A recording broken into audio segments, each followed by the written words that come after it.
welcome to this live stream of today's public meeting, brought to you by Downtown Grand Rapids, Inc. Please stay tuned, and we'll see you shortly.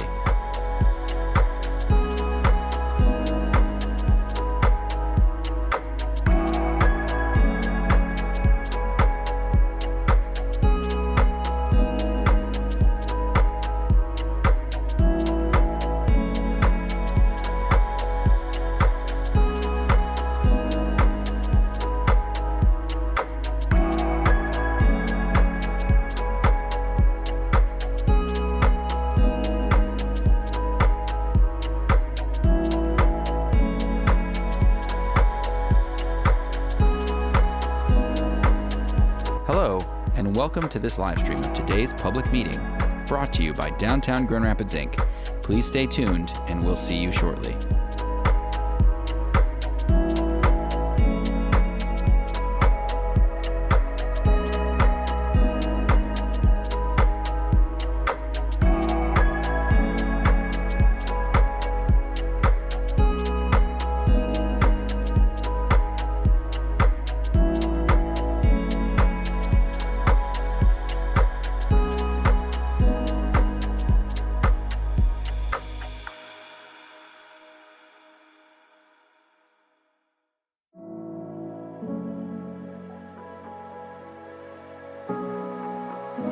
Hello, and welcome to this live stream of today's public meeting, brought to you by Downtown Grand Rapids, Inc. Please stay tuned, and we'll see you shortly.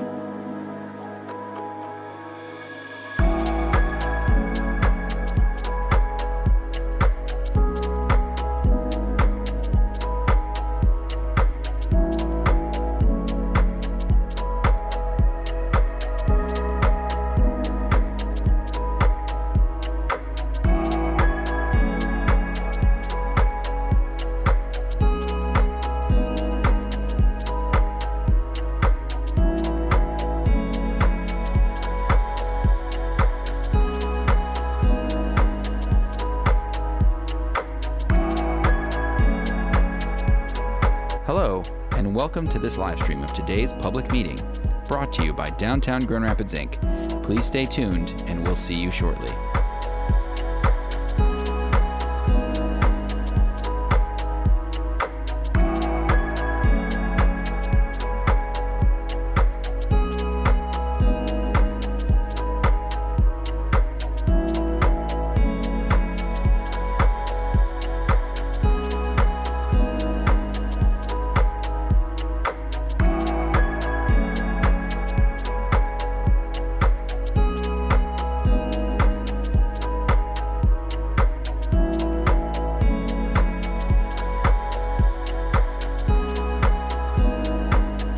Hello, and welcome to this live stream of today's public meeting, brought to you by Downtown Grand Rapids, Inc.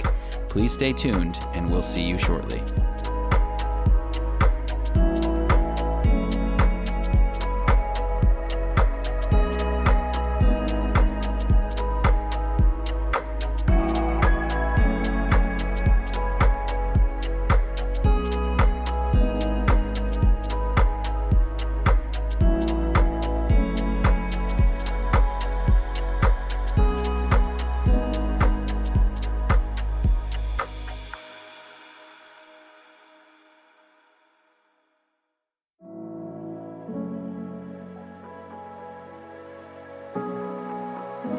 Hello, and welcome to this live stream of today's public meeting, brought to you by Downtown Grand Rapids, Inc. Please stay tuned, and we'll see you shortly.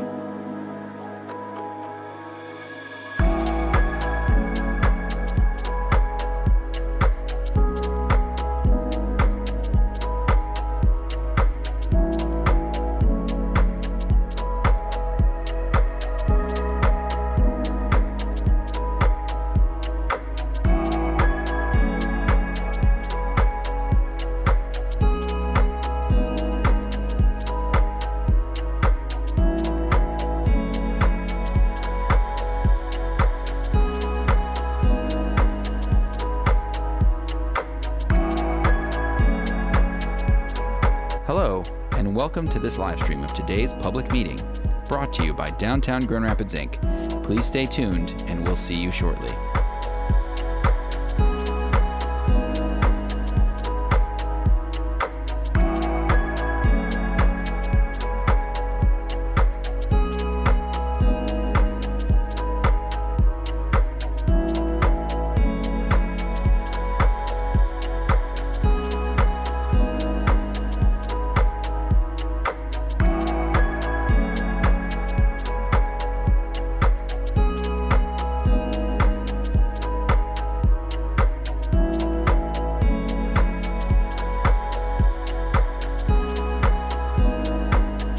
Hello, and welcome to this live stream of today's public meeting, brought to you by Downtown Grand Rapids, Inc. Please stay tuned, and we'll see you shortly.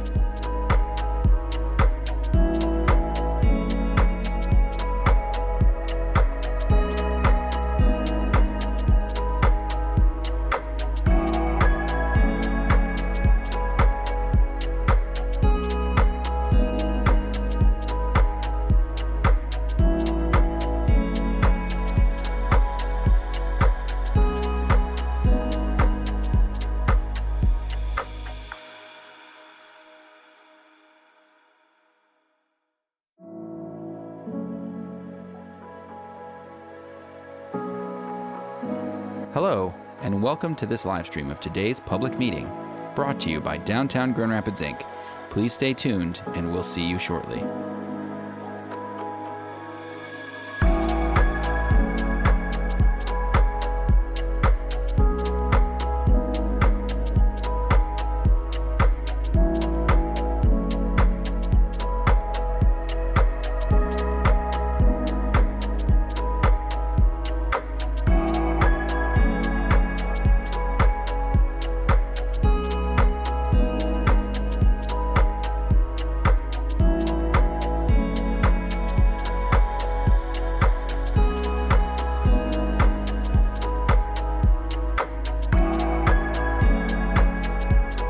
Hello, and welcome to this live stream of today's public meeting, brought to you by Downtown Grand Rapids, Inc. Please stay tuned, and we'll see you shortly.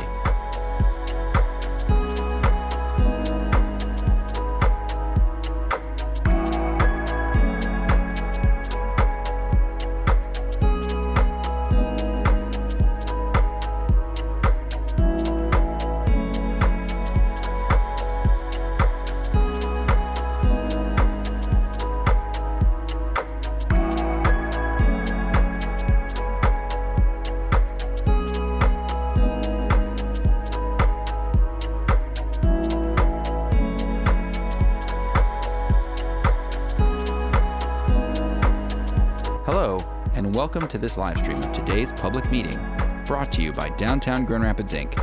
Please stay tuned, and we'll see you shortly.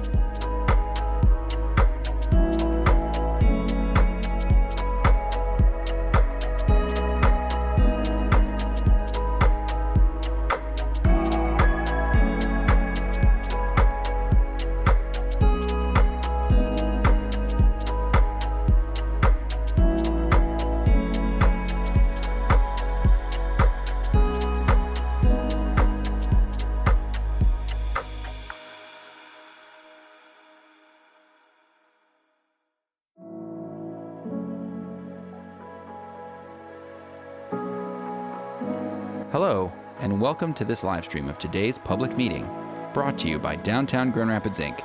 Please stay tuned, and we'll see you shortly.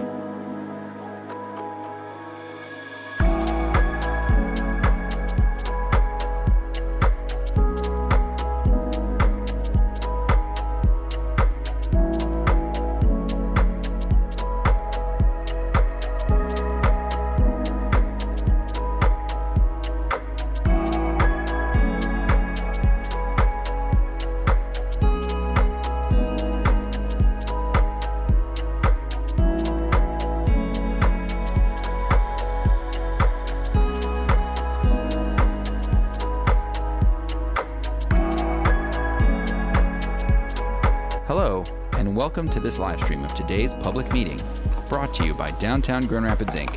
Please stay tuned, and we'll see you shortly. Right on time. I would like to bring to order this Downtown Development Authority Board member meeting, Wednesday, April 10th, 2024, at exactly 8:31. First order of business, approving the March 13th, 2024 minutes. They were in your packet. Are there any corrections or comments? Hearing none, I'd entertain a motion to approve. So moved. Support. All right, thank you. All in favor, say aye. Aye. Any opposed? All right, next, the preliminary March financials. Tricia is absent today, so I'll do my best to summarize this along with Mr. Kelly. Statement A, if you look, we have approximately 29 million in total assets currently. Our statement B, approximately just under 11 million in total revenues and just over 11 million in total expenditures. So we seem to be doing a good job of spending our expenditures. Statement C, basically we're 66% of our total projects to date. And then we have statement D, which are the expenditures. Are there any questions at all on the statement? All right, I would entertain a motion to approve statement D. Do I have support? Support. All right. Any more comments or questions? All in favor say aye. Aye. Any opposed? All right, motion carries. Next, Retail Innovation Grant, Big Mini Putt Club. Mr. Elledge. Good morning, everybody. Morning. Morning. You're all doing very well. Before you this morning, I have 2 requests related to Big Mini Putt Club, a new establishment going in at 70 Ionia Southwest, which was the space previously occupied by Grid 70, which is currently under renovation for the Big Mini Putt Club to be moving in. I was going to pitch it to Nick, but I don't see him yet, so I'm going to do my best to fill in here. So Big Mini Putt Club has signed a 10-year lease to occupy that space. They anticipate adding about 15 to 20 full and part-time jobs, anticipating being open sometime this year in time for Art Prize. So basically, it's a 9-hole indoor golf course that will also have a bar attached to it. They won't have a full service kitchen, so think of like bar and snack type foods will be served as part of that. Whoops, there we go. They currently have 2 establishments in Chicago. Nick is the owner of both of those establishments and is bringing this concept to Grand Rapids. So, like I said, I'm not Nick, so I'm just going to kind of run through these, and you can sort of read them. And but yeah, here's his 2 Chicago locations. They hand build all of the holes, and then some of the holes will have a very specific Grand Rapids feel to them. So I fully expect there to be a Calder and or Blue Bridge hole. Lots of good reviews on Google and Yelp. I don't know if you're on Instagram, but I see this thing come up all the time as an ad for me. So just some more shots interiorly. They also have a charity component to their organization where every month they nominate a charity and they collect money. I think it's on every Tuesday when they have club night. And then at the end of the month, they donate that money to charity. And that's sort of the presentation. So the request before you today is for an amount not to exceed $49,186 for rent support as part of the Retail Innovation Grant. And with that, I will do my best to answer any of the questions that you might have about Big Mini Putt Club. What's their square footage at, Ooh, roughly? it's big. 17 Wow. something. Wow. Yeah, it's big. It's a big space. Space next to Luna? Yeah. Yep. Any other As you can questions? imagine, 9 holes takes up quite a bit of space, plus Yeah. having space for bar patrons. All right. Hearing silence, then I would entertain a motion to approve. Support. All right, all in favor say aye. Aye. Any opposed? All right, good luck to them. Me Hopefully again, also for them, for a liquor license. I can run through the Prezo again if you'd like me to. I don't know if that's necessary. What is this for? This is for Big Mini Putt Club. Have you ever heard of it? Yes. So they're seeking a DDA license. Like I said, they're moving into the 70 Ionia space. anticipating bar revenue as part of their overall operations, anticipating adding 15 to 20 part-time and full-time jobs, and signing a 10-year lease for that space. All right. Any questions on that?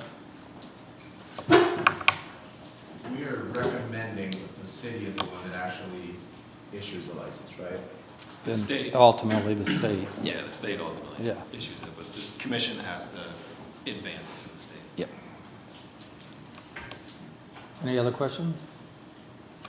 Motion for approval? You can't have putt-putt golf without liquor, so. You can't, yeah, I think that's true. Do I have support? Support. All right. Any other comments? All in favor, say aye. Aye. All right. Any opposed? Motion carries. Thank you. Thank you all so much. Great job, by the way. Yes. Good pinch hit. Next, Just Air funding support. Good morning. Good morning. Marion Bonneau, Data and Information for you here before you today, requesting the approval for the renewal of our subscription with Just Air. And Darren and Nate are here to give you a little prezo since Darren was last here in late 21, I think. And there's a lot that has happened since then. So, I'll get you the clicker. Thanks. Awesome. Hello, everybody. Good to see everyone. It's been a year or so. Come on, Nate. Don't be shy. But Darren Riley here, founder, CEO of Just Air. I'm also here, my colleague, Nate. Yeah, Nate Raubiri, Head of Projects for Just Air. So we're here today to extend our subscription with Downtown Grand Rapids Incorporated. But before we do that, I wanted to give you all just a quick overview of what we do and what we've done, and also thank you all for what literally inspired and created Just Air nationally. So for context, for folks who are not aware of us, we are a air quality monitoring platform. Really providing efficacy and quality to community monitoring, right? So in Grand Rapids, we have one reference station over by the fire station. I forget the street, but it's like just north of downtown. Yep. And now today in Grand Rapids, we have about 14 monitors, 5 of which are under Downtown Grand Rapids Incorporated. And really what the core of Just Air is how do we use this data to really impact communities, make sure everyone's breathing safely, and also get ahead of the curve in terms of proactively managing health around respiratory illnesses for outdoor air quality. So we provided air quality alerts. We have a deeper dashboard and a lot of bells and whistles that I'll share with you all. Before we get started, I want to give a quick just overview or recap where we are since we started in 2022.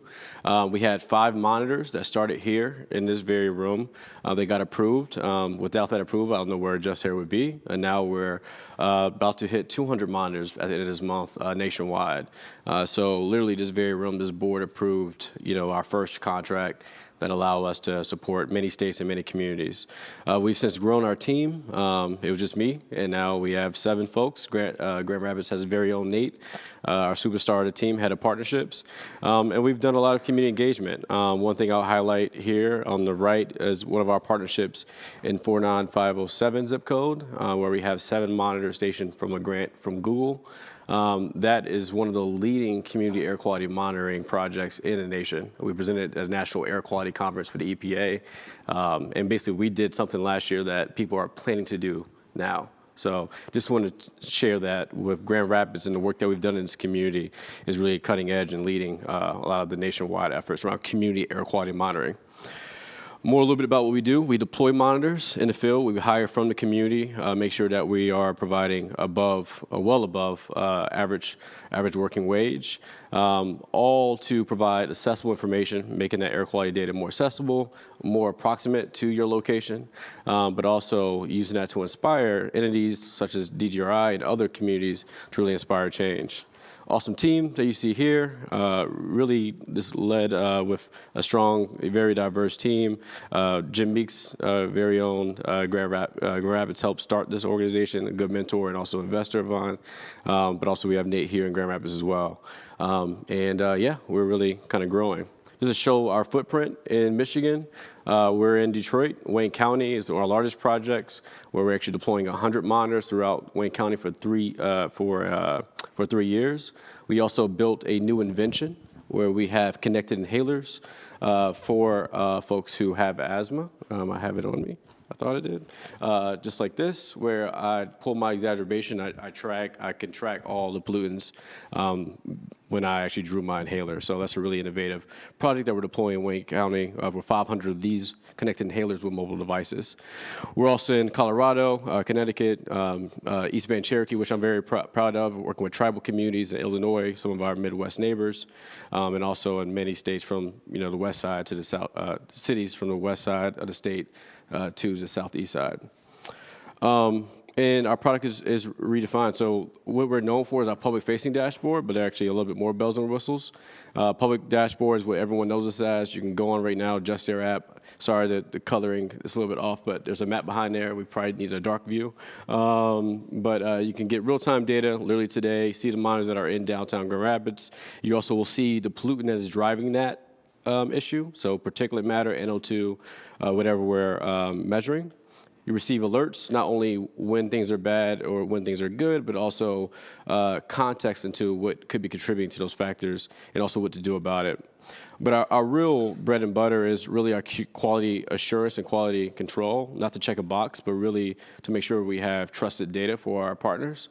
So we have a backend system that was developed by us to make sure that we're able to manage the network really well. You can set standards on terms of the air quality alerts, analyze the data in real time. Marion has access to the admin dashboard, but this new kind of extension will help us really dive a little bit deeper and make sure we get the most out of that now. But really exciting bells and whistles. But this is really the leading platform, and just a couple screenshots across the platform of how do we bring software and data efficacy to monitoring, community monitoring. A little bit of our roadmap. We have finally a Just Air app that you'll be able to download here in Grand Rapids that will launch at the end of the month. That will be accessible to all the community members. We have some quality management tools that's more for our partners, and then more outcomes reporting to really help drive recommendations of what we're seeing. And I'll pass it to Nate to talk more about the project. All right, as Darren mentioned, we have DJRI supports 5 monitors around downtown. You can see the locations here noted. As Darren also mentioned, you can go to justair.app. You can see that real-time data from those 5 monitors stationed around downtown, and you can sign up for alerts yourself. As Darren mentioned, there's a reference monitor at Monroe and Leonard. Previously, if somebody wanted to know about what their real-time air quality data was, you pull out your phone app, et cetera, you look, you get a number. That is all pulling from that reference station, which is helpful if you live close to that reference station. But we know because your air quality can differ so much neighborhood to neighborhood, we want people to be able to see what that number is, what their air quality is close to where they live. And to that point, part of our app update coming out later this month is actually the ability for downtown neighbors to subscribe to a particular monitor. So hey, I know there's a monitor within a few blocks of me. I want to get the updates. I want to get all the information about that monitor, specifically real time. And we look forward to expanding the footprint around the city of who all can sign up for monitors that are near them. So these are these 5. We're also extremely excited to be partnering with Kenzie and the Neighborhood Experience team to launch an AQI Lite. What is an AQI Lite? This is something that we developed, we innovated, and this is going to be our 2nd iteration of it. We're really excited about it. What it is this is a light publicly visible. It's extremely bright, it's extremely visible, and it is tied to one of the nearby monitors. A lot of people are interested in saying, okay, well, where is the monitor itself? What does that monitor look like? That's less important. What we want people's eyeballs on is the real-time air quality.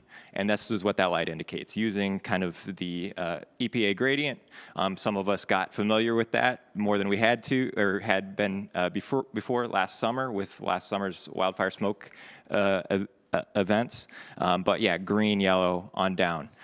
So residents at a glance will be able to look at that light and say, hey, this is what the air is doing right now. And that's going to be stationed by the downtown community garden that's being developed, as well as close to the futsal courts, bus stop, et cetera. We're excited to take that forward, and we'll have that live by the June 1st ribbon cutting. In our work in 49507 project, as well as the monitors downtown, we've just heard a lot of really positive feedback, a lot of enthusiasm from residents. Our partners with the Community Collaboration on Climate Change, or C4, have done an amazing job engaging the community. There is a lot of interest around air quality, around the kind of air that people breathe day to day, week on week, even preceding, but especially following the wildfire smoke events of last summer. I think those events made the invisible much more visible than we're used to. But that is actually what we as Just Air are in the business of year-round, of making the invisible visible. And so we're excited to build on the interest that community members have had around air quality, and we hope to make that just something that people are checking in on all the time, and something that Grand Rapids can be a real leader in air quality. We have a lot of subscribers, and we hope to get more with the renewal of this project. Absolutely. Thanks, Nate. And I'll just close up here, just kind of give you all the objective of extending this partnership. So overall, our goal is to really be more in tune, to make sure that we have some reports, quarterly reports, really go deep into the data and see what we're finding, what the patterns are. And so more of that will be more high touch with this project and this partnership going forward. Also, as Nate mentioned, the AQI light. But overall, this work here is obviously very close to my personal journey developing asthma, as an adult around emissions, and many others. My story is not unique at all. One other interesting finding, and why this is so important, is because of the issues around climate and environment. But one fact is that air quality has caused more deaths than wars annually, and even automobile accidents. So how do we get ahead of the curve? How do we do more intervention to really make things happen? So I got a heartfelt thank you to this whole board, to the staff. That's why we took the time to give you all this detail, because literally what Just Air is doing and providing for hundreds of residents across the U.S. Wouldn't be possible without you guys' support at the beginning of our journey. So thanks so much. But yeah, I'll close here. Answer any questions? Any questions or comments? Yes. A couple questions. First, how many subscribers do we have currently to the system in the city? Yeah, absolutely. Overall, we have we're around 170, I believe. Yeah. We got a strong spike when we had the 49507. They had like 80 people subscribe, and then we have downtown Grand Rapids have like the other part of that. And have we had any experience with, and I don't know who they would be, presumably the city, but decision makers taking this data and incorporating it into their decision-making process now that they've had access to it? We're in early conversation. So part of that project was a good opportunity to pull in the city, even the county health department, just to see what things we can do. We have a couple ideas. And I think that's another add-on to this work, is that this will help spark that and continue this monitoring effort. When we have data, we have something to talk about and really start to build that coalition. So we do have a coalition, which we're excited for. Marion has been a part of those meetings as well, that we can really solve and see what interventions we have. Yeah. Take it. Just small addition. With this, the more data, the better. So though we've had monitors up for a while, we look forward to, as we have more longitudinal data, for that to be more useful to decision makers. This said, we do have a report on our website currently on our 49507 project and what we found in those early findings. We look forward to building on that again as we have more data. But that report kind of breaks down what we found, as well as some recommendations that decision makers could take from that. And just to give you this quick example, like we see in other communities, zoning, where we should think about where we should place green space, like in Dearborn, they're putting a green barrier between industry and residential, and seeing the pre and post results of that. When we see the results of that, sharing that with our partners so we can learn faster together. So there's a lot of things that we're learning from other partners and products, so we're looking forward to learning some more here as well. Thanks so much, Greg. Question? Anybody else? Yes. For the average person like me who's not going to be checking air quality data, I found it really helpful last year during the fires. I flew to New York. The moment I arrived, I got a push alert on my phone from some app, I don't know what app on my phone, that told me, go inside, don't breathe. How does this, I guess, work with that sort of push notification that's already out there for an end user like me, right? That's not that interested in air quality, but that cares when things are serious, right? Absolutely. So that's a as a startup, that's a long-term strategy, is to integrate into other apps that already have this, weather apps like AccuWeather and Google Waze, when you're driving and stuff like that. That's a future strategy right now. The push notifications will be an capability for Just Air app, so you'll be able to download that at the end of the month. So, and to give you context in terms of the wildfire smoke, that was a regional event, right? So where everything was on fire, right? And so the weather apps could catch that because they have a reference station. Now, what we're showing and what we proved with our first pilot is that the reference station up by the fire truck, the fire station, I'm bad with streets, obviously. But that can read, good air quality, right? It's not a fire smoke day, good air quality.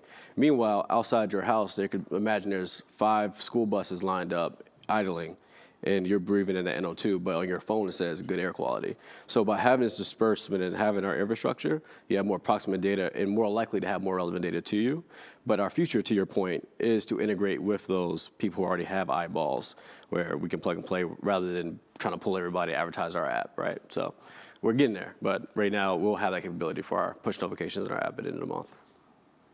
Yeah. Cool. Good question. Anyone else? Can you show the respirator device or the divider, Oh yeah, sure. was shown off Yeah, absolutely. Yeah, and maybe explain a little more. Yeah, so essentially this isn't a medical device. Think of it like a Fitbit. But what we invented was basically an inhaler holder where you have a Bluetooth dot that when I use my inhaler, I click that dot. And on our back end, which is a private system only for the personal use, and our researchers at Wayne County, where you can see a map of my exacerbations. And then also the 20-minute time lapse of the closest monitor to me, but also a mobile monitor, which I have here. So this monitor picks up air quality around as I walk around. So we put it on kids' backpacks, or you can put it on your purse or on your belt or whatever have you. So this is a first of its kind, the closest intervention around asthma and air quality in history. So really excited to deploy some of that work and learn how to innovate, get this a little deeper. But I will add as well, as I show this to my doctor, going through our check-in and just the treatment and the curation, just seeing the data and not having to tell my story, but seeing data really help motivate ways to really curate my medication for managing my asthma. So, yeah, some of the interventions we're doing. Cool. All right. A lot of information, sorry, y'all. But all love and really appreciate you guys really making this a dream come true and really impacting a lot of people. Likewise. All right, if there are no other questions, I'd entertain a motion to approve. Support. All right, any other comments? All in favor, say aye. Aye. Any opposed? All right, thank you. So much.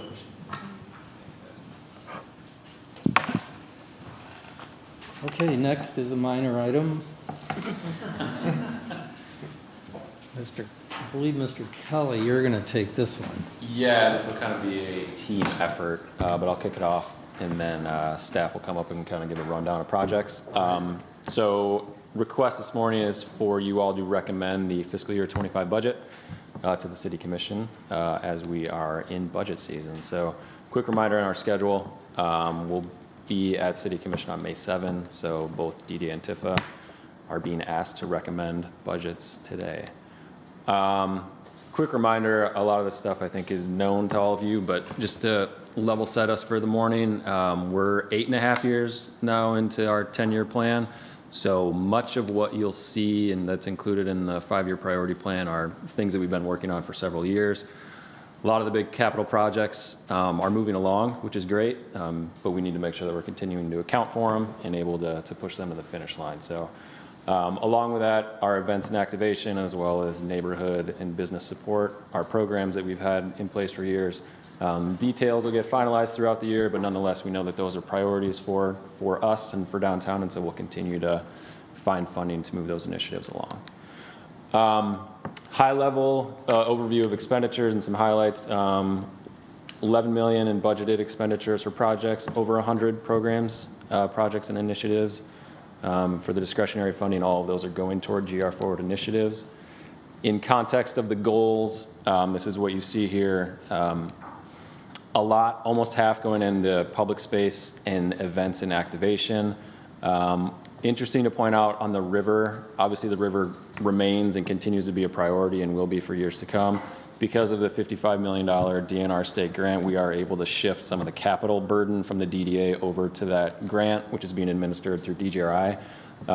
So a couple of projects, one in particular, the Riverwalk improvements from Blue Bridge to the JW are included within the river funding, but it's not as capital intensive as we've seen in the years past. So we have been able to shift some of that into our public space and events and activation. Committed obligations, we talked through a lot of this last month, but just as a reminder, continue to show gain sharing. Those are the agreements with the taxing units that we return a portion of the increment that's collected from the DDA to those units. That steps up to 20% in 28. Our TIF reimbursements are projected to be higher this year. So these are the development support agreements we have in place, often for 10, 15 years. We will see a number of those come off in the next year or two, notably Studio Park, which has had tremendous returns on the tax increment value. That should come off in 26. We'll have a portion of a payment, and then we step down to in 27. And the debt service, of course, has been a theme of our discussions recently. Lion Square is shown in the budget. We're currently holding $1.5 million for the Acrisure Amphitheater based on our projections. We'll get final numbers on that at some point this summer. But 1.5 we feel like is safe. It may be a little lower, but we'll obviously come back to you and give you detail once it's available. And then jumping into sort of revenue projections. So projecting fund balance for the end of 24 between 5 and 6.5 million. And then for new revenue for local tax, projecting a 5% increase and non-tax 1%. I'll touch on those a bit more in a moment. The LTI growth, as we've discussed, has been healthy and well over our typical 2% budget number. And so it's kind of why we felt a little more comfortable being more aggressive and showing 5%. So gross LTI growth over the past 5 years has been 13%. Net, which would be net of the gain sharing agreements, has been around 8% for the past 5 years. And then if you go back to 10 years, similar trajectory.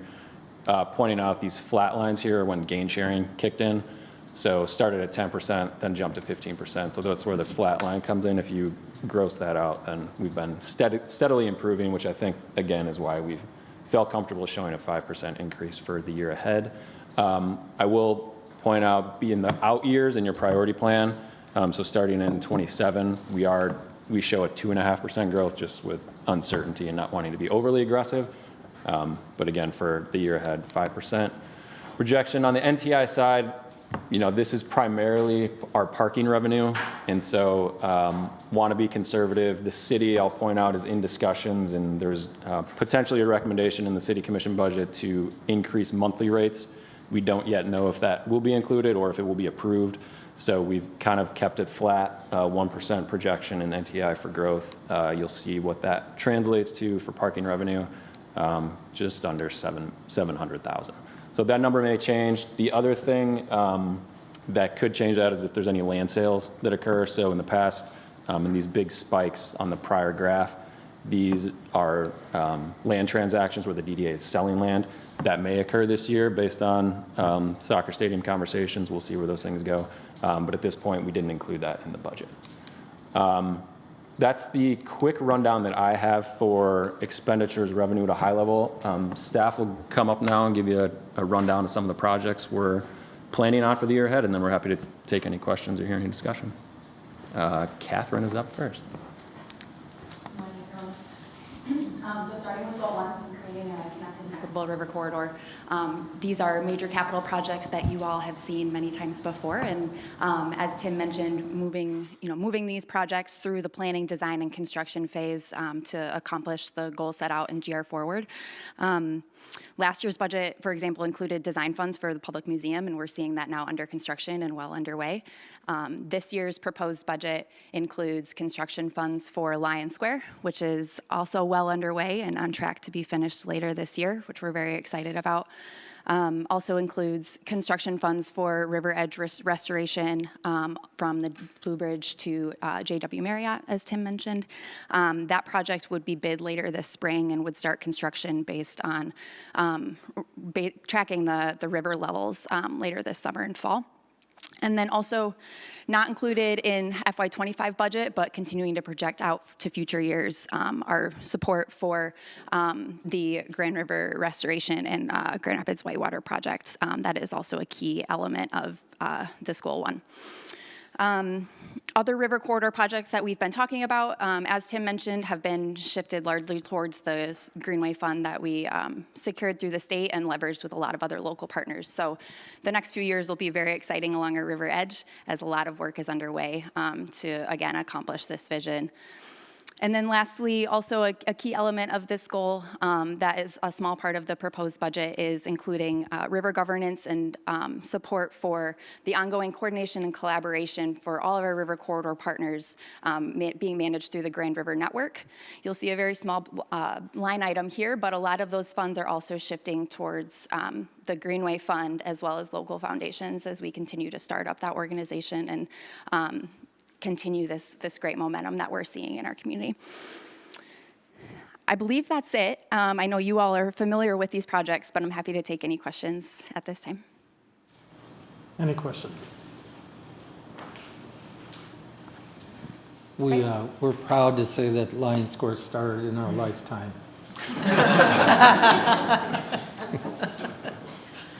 Okay, moving on to goal 2.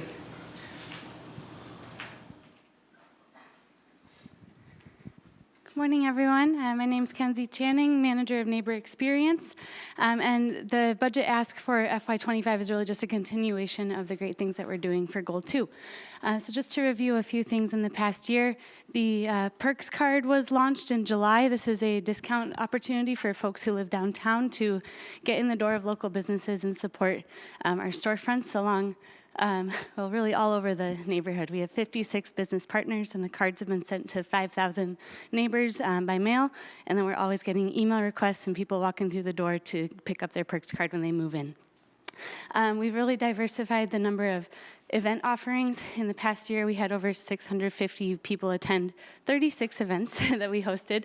Everything from information partnerships with city departments to project opportunities for neighbors to give feedback on things like trails for the river network, and then celebrations for neighbors to get to know one another and build that community in person with each other. So an example of that coming up, you all are invited to our annual pizza party. We had almost 100 people attend last year. Again, just a way for folks to connect, find those ways that they are similar in the neighborhood, and learn from each other. And then the community garden is kind of the huge project for this year. We have 55 plots in the community garden, and many of those are downtown neighbors who don't have a yard, don't have space to grow. So 55 folks that have signed up for that.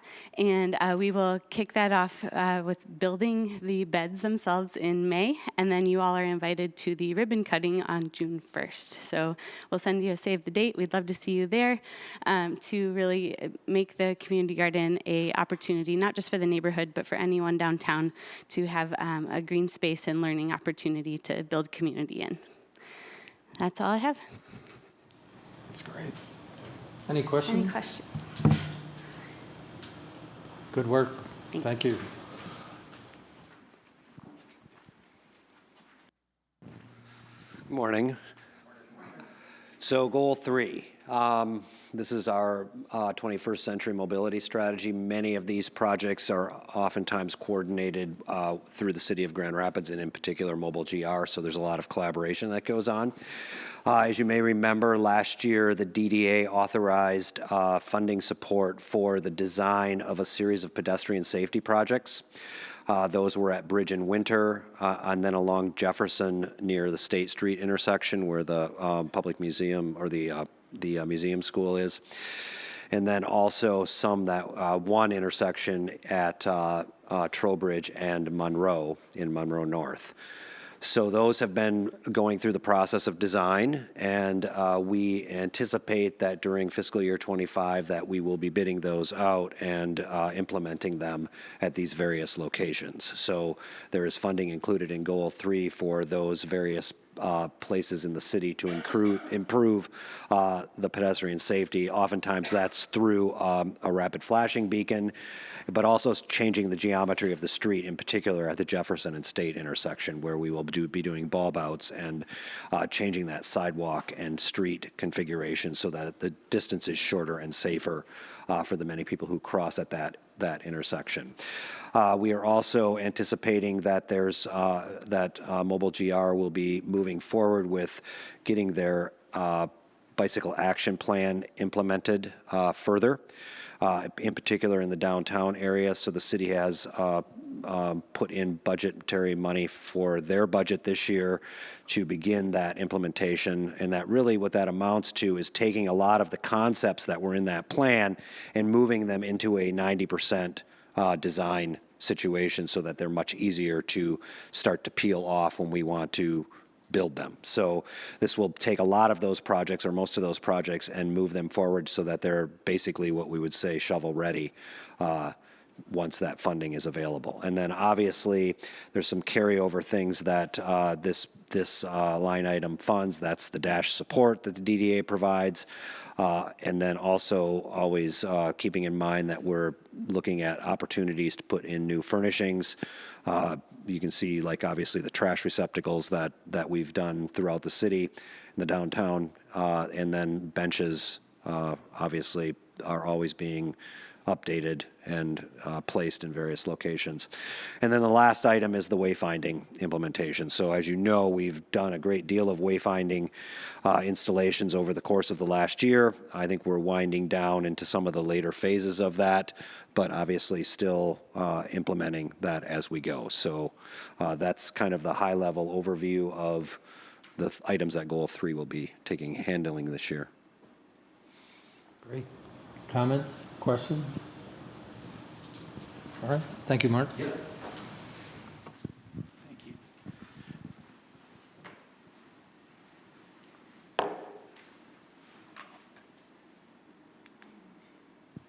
Good morning again. So here to talk about Goal 4, expanding job opportunities, ensuring continued vitality of the local economy.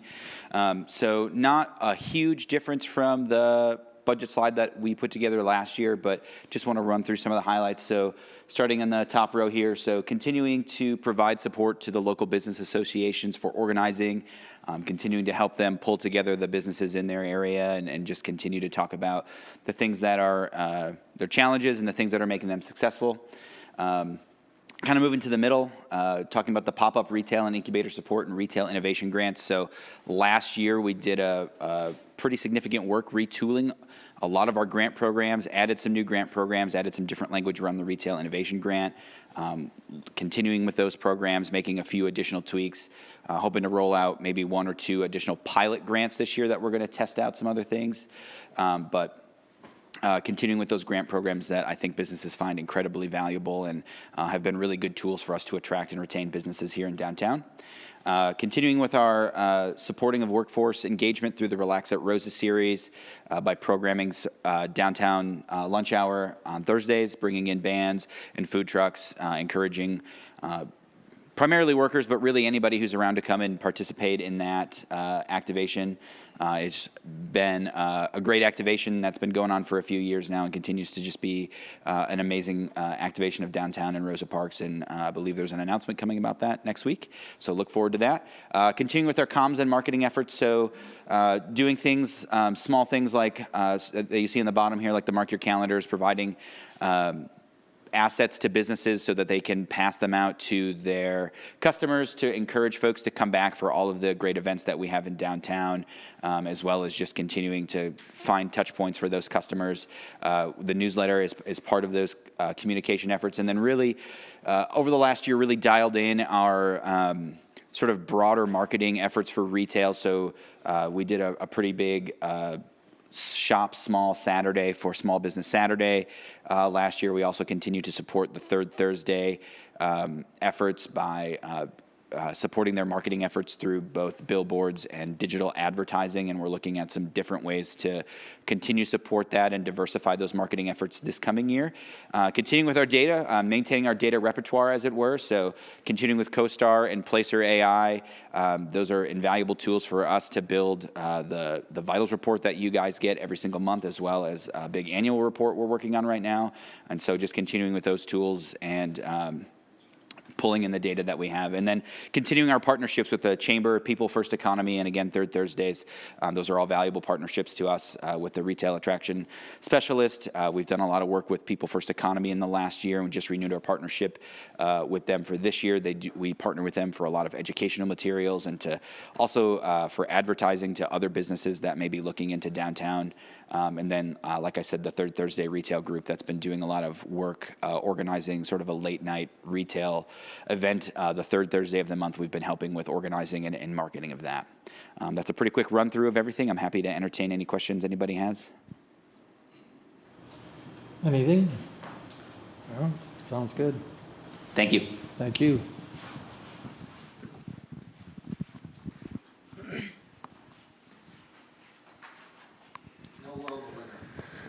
What? Then I'm going to leave. Okay. So I have a little list because I have a lot of projects, so I just don't want to miss anything. But Goal 5, obviously we focus on all things activation. That's usually through parks programming, artwork, or events and activation efforts in that regard. So marketing inclusion efforts, we focus on advertising, communication, a lot of event support for outside producers. Public realm improvements, we're focusing on Portland Loo #2, Calder, Van Andel, Alley, River Hill, and Network, and then futsal courts, adding additional programming and events focused around the futsal courts this year. Urban rec, dog park, skate park, and ice skating initiatives. Event production, really focusing on expanding Return to the River. It continues to grow each year. Our sponsorship efforts for events, whether it's large scale event or our grant program.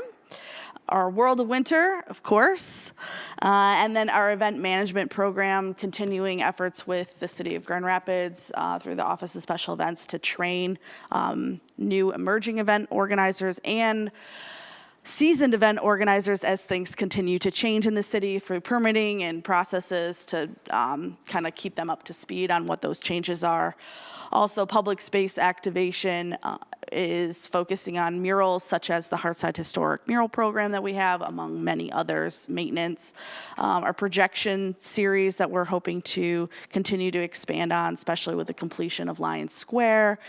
Holiday decor, our Activate grant program, which is extremely successful, and we want to continue to grow that, allowing our local placemakers and event organizers to do what they want within their community.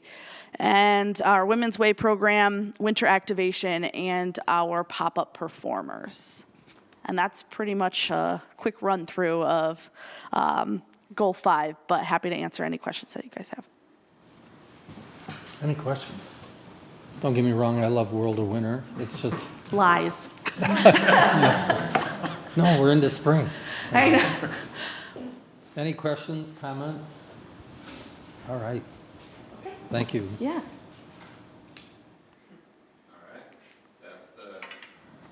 That's the budget rundown. So again, we are asking for your recommendation to advance this over to City Commission. Happy to take any questions. Greg? Greg, yeah. At the end of this proposed fiscal year, what percentage of the master plan would be considered completed? When we track it, we're between 75 and 80%. Currently. It's at the end of 25. Yep. I would say that would put us at over 90% when you wrap up Lion Square, some of the Van Adel Arena, like some of the capital projects that we hope to be finishing up, closer to 90%. That's pretty awesome. Yeah, and I should add on that note, so as we're getting to the tail end of that, our plan is to create an internal scope of work to update the master plan this calendar year with an idea that we'd start a reboot sometime in calendar year 25, so that might go into fiscal year 26 a little more. But anyway, we are starting to plan around updating that, recognizing we're coming to the end. Yes.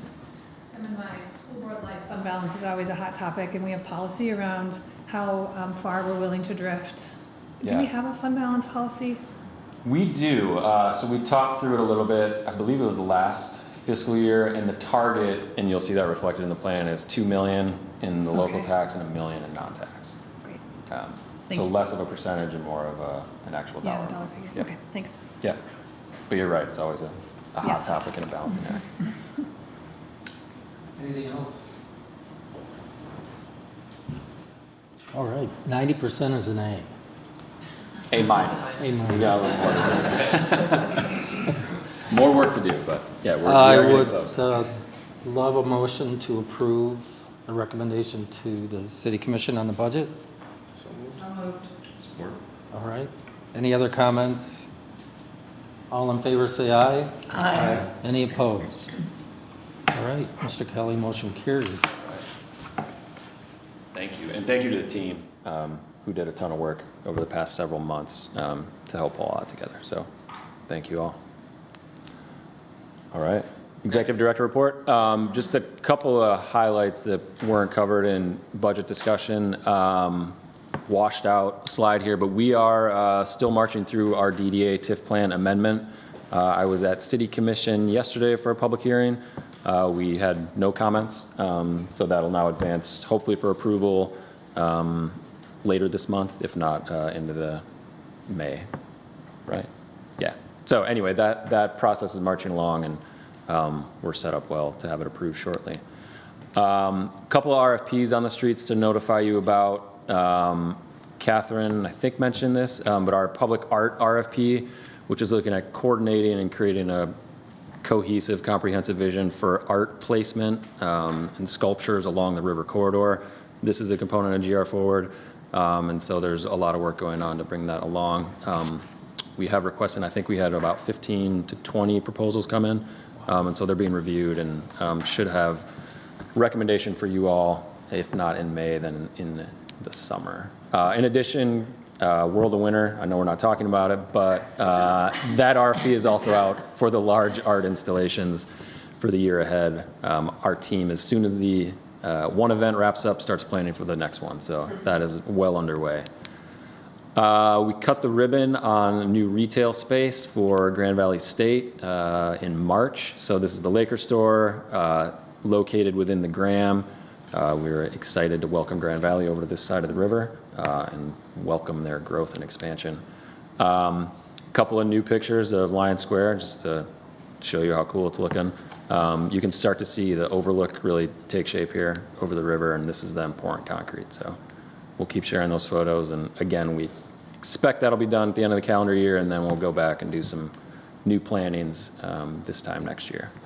And then last but not least, Kenzie mentioned it, but just wanted to highlight the great work on the community garden. There's a lot of excitement for those 55 plots. We have some great partnerships with local businesses, and just wanted to highlight and shout out Kenzie, Lauren, and Corey on our team for bringing that all together. So that's what I got. Any comments, questions on that? All right. Next, public comment. Is there anyone in the public who'd like to step forward? All right. Seeing none. Any board member comments for the greater good? Too early? Too nice out. Too nice out? Yeah. If not, all right, we're adjourned. Thank you. Thank you.